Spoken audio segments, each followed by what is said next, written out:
ఆయన బాగా తాగొస్తాడు అయ్యగారు, చాలా ఇబ్బంది పెడతా ఉంటాడు.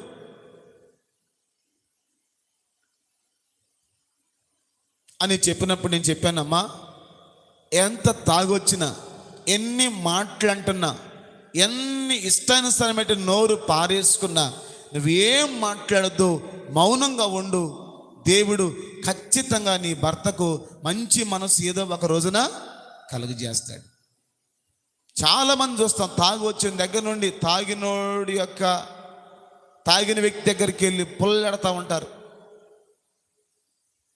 డబ్బులు అవ చేశాడని, పాడు చేస్తున్నాడని, అది చేస్తున్నాడని, ఇది చేస్తానని, మత్తులో ఉన్నోడి దగ్గరికి వెళ్ళి ఇష్టానుసారమైన మాటలు మాట్లాడుతూ ఉంటే మత్తులో వాడు ఏదైనా చేస్తాడు.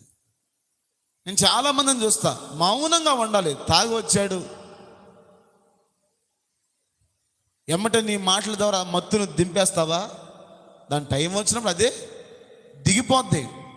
కానీ విశ్వాసంతో ప్రార్థన చేయి, ఏదో ఒక రోజున ఆ వ్యక్తి మారుతాడు, దేవుడు మారుస్తాడు. దేవుని స్తోత్రం కలుగు.